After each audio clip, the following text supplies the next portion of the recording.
tarde, Almeida. Olá. Tudo bom? Há quantos anos é que você está aqui nesta sua oficina improvisada, na sua casa, nos baixos da sua casa? Aproximadamente 30 anos que trabalho aqui nesta cave, que é a cave da minha casa, que inicialmente estava previsto para garagem e depois, por força das circunstâncias, foi transformada em oficina. Quando saí da escola primária, fui trabalhar com o meu pai, que era estucador artístico. Tivemos a trabalhar no altar-mor, que foi executado pelo meu pai, modelado e montado pelo meu pai, na Igreja Matriz de Soutelo, na Igreja de Riba d'Âncora também, entre outros trabalhos. Depois, com 14 anos ou 15, creio eu, fui para o Porto trabalhar com um escultor maquetista de Vila Praia d'Âncora, ou a FIF, como ele dizia, mas efetivamente que era o Franklin, ele nasceu em Vila Praia d'Âncora, e com a promessa de me pôr na Infante Dom Henrique a estudar no Porto, porque eu não ganhava, trabalhava das 8 da manhã às 11, meia-noite, e ele dava-me alimentação e dormia.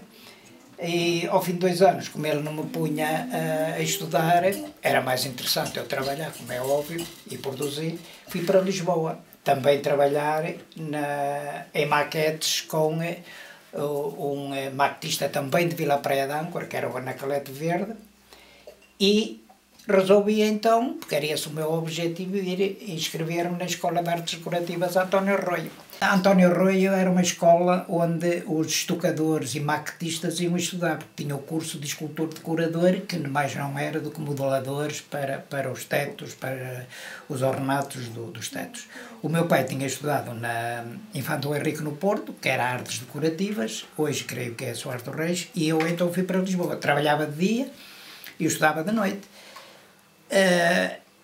E aí aprendia-se mais o desenho, porque a base tem que se compreender para se executar uma maquete, é importante saber ler um projeto, não?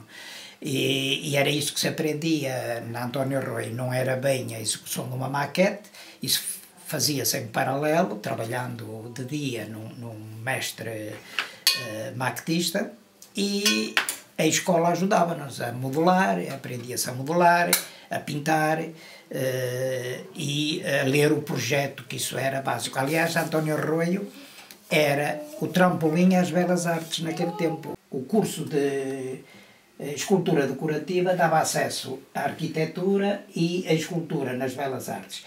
Na Bélgica trabalhei alguns anos com um maquetista de Vilar de Mouros, o Constantino. Aliás, foi ele que me chamou para a Bélgica para ir dirigir uma fábrica de pré-fabricados, como eu tinha conhecimento da técnica do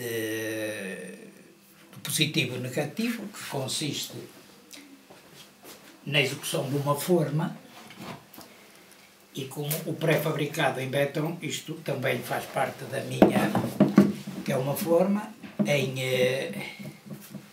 em silicone, e que dá, isto foi uma criação minha, e Seu farol do Portinho de Vila Praia. Exatamente, parte da minha profissão faz parte daquilo que aprendi em criança com o meu pai, que era modelador, estucador, modelador. Hoje chamam-nos estucadores artísticos, antigamente não havia artísticos, eram todos estucadores. Ornatos que foram modelados pelo meu pai e que eu recuperei em casas de Vila Praia d'Âncora, que estavam em ruínas. Esses ornatos que eu tenho aí, agora guardo-os por respeito ao meu pai, que não tem outra utilidade que não seja uma recordação. Foram recuperados aos bocadinhos e depois montados peça a peça por mim.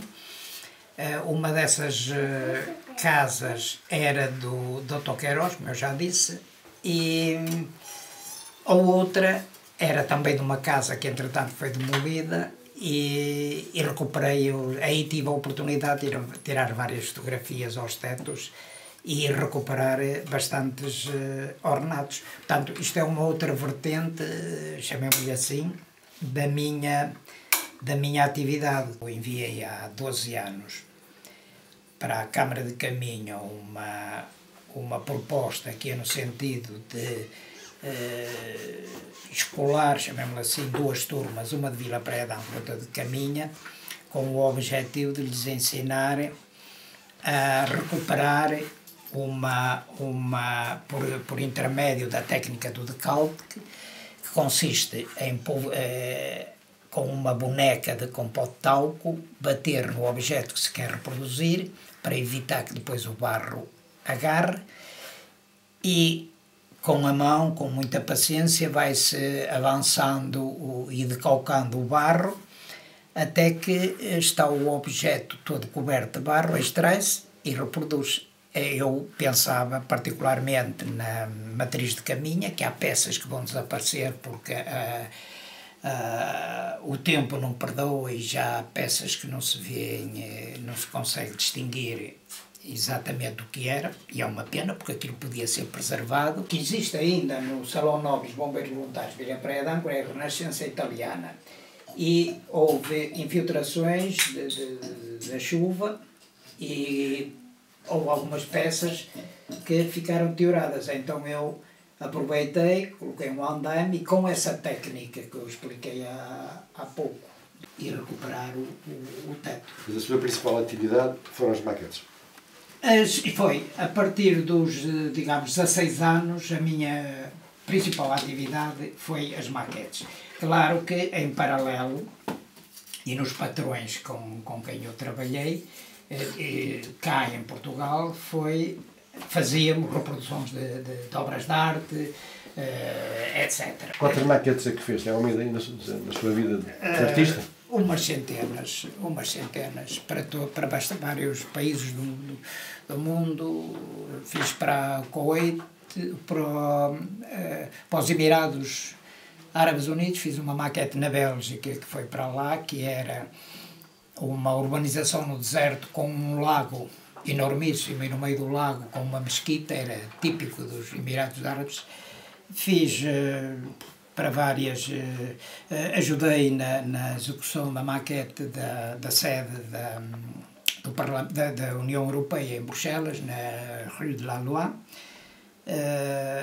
Fiz imensas. E em Portugal? Em Portugal fiz imensas, fiz uma urbanização no Porto, fiz o Polo 2, creio eu, da Universidade do Porto. Eu acho que um artista que vive para a arte, e eu vivo da arte, que é diferente. Trabalho em arte, como podia trabalhar noutra coisa qualquer, mas não valorizo muito o facto de ser arte ou não. É claro que em Portugal também existe uma grande confusão entre arte e artesanato. Eu vejo, inclusive nas autarquias, publicam catálogos e fazem uma confusão incrível. Eu acho que já era tempo, eu já fiz essa observação na Câmara de Caminha, era tempo de diferenciar aquilo que é artesanato ou que não, ou primeiro saber o que é exatamente a definição do artesanato. Acho que seria mais correto juntar tudo o que é artesanato e arte e chamar-lhe artes decorativas.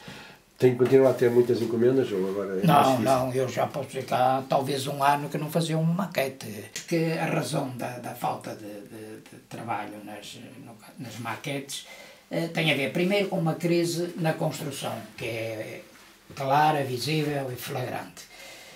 Depois, como eu disse, os arquitetos contratam outros arquitetos ou até desenhadores e depois, para lhes garantir o salário, põe-nos a fazer trabalhos como 3D, etc. E depois esses trabalhos 3D são vendidos ao cliente como se fosse uma maquete. Neste momento, qual é o trabalho que tem entre mãos? Entre mãos tenho esta maquete para Cabo Verde, é uma urbanização já com certos requintes. Já é a fase da volumetria, tudo que é volume estar acabado. Depois vamos entrar na segunda fase, que é pintura, acabamentos e decoração. Passados estes dias todos, chegamos à fase dos acabamentos. Claro que isto obriga a uma organização bastante rigorosa, porque depois não se pode vir para trás. A montagem e o acabamento são coisas que se complementam, simplesmente não se podem atropelar umas às outras. O que se aprendia na escola hoje parece que está esquecido, muita gente nem sabe o que é o pirolinhas, e consiste em fazer riscos em cima de uma placa de acrílico transparente, cristal, para imitar aquilo que serão os stores da traseira do edifício, que são os jacuzzis.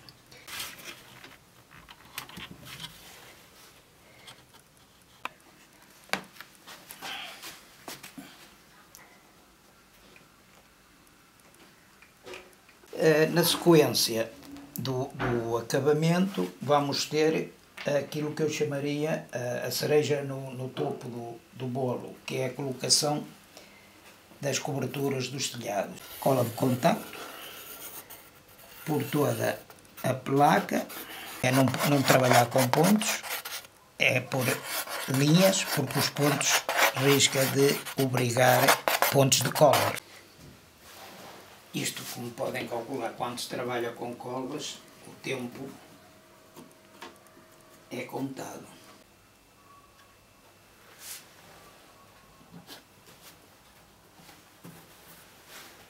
É exatamente o mesmo exercício.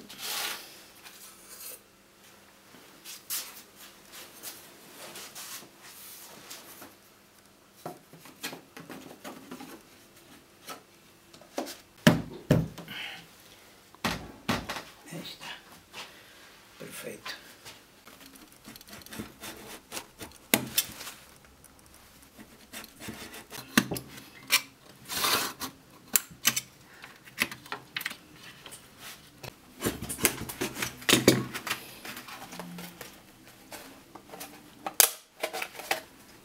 Perfeito.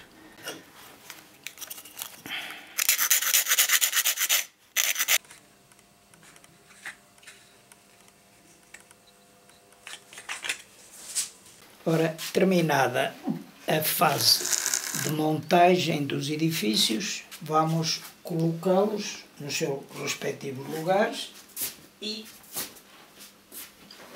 a maquete está praticamente terminada.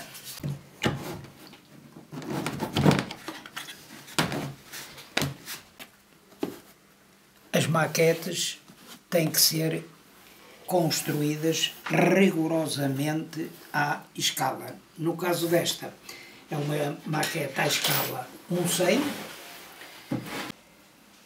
A fase seguinte, e que é mesmo a terminal, é a decoração com a vegetação da maquete, que é fundamental. E como há bocado falámos na escala, a própria vegetação tem que ser muito cuidada para evitar que essa mesma vegetação faça aquilo que eu chamo roubar a visibilidade da escala. Estes ciprestes foram feitos a partir destas plumas que se encontram na orla costeira pelo menos do concelho de Caminha. Depois de tirados estes pelos queimados ligeiramente, é embebida em tinta à base de água e leva uns pozinhos de relva que dá este aspecto.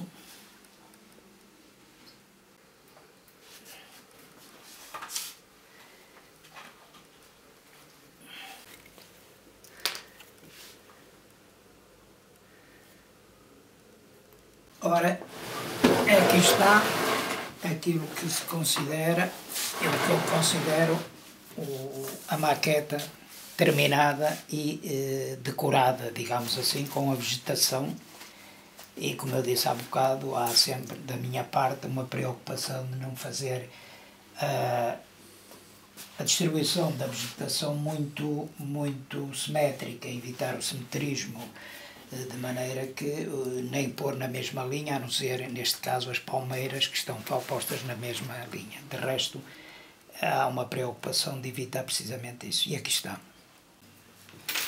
Sr. Albert, para ser maquetista é preciso ter conhecimentos técnicos, dominar os materiais, algum improviso também, jeito e muita paciência. Exatamente, tudo isso é fundamental. Os conhecimentos técnicos que quanto a mim, são fundamentais é dominar o projeto, o desenho. Tem que se compreender facilmente, eu tenho essa particularidade, olhar para um projeto, consigo visualizá-lo em 3 dimensões, o que me permite organizar de maneira em que a maquete é levada, não há aquele problema de enganos que não pode haver, não há maquete, porque se obriga a destruir todo o trabalho. Portanto, o que é básico é conhecer o desenho e depois sim ter paciência, isso é fundamental. Isso é fundamental.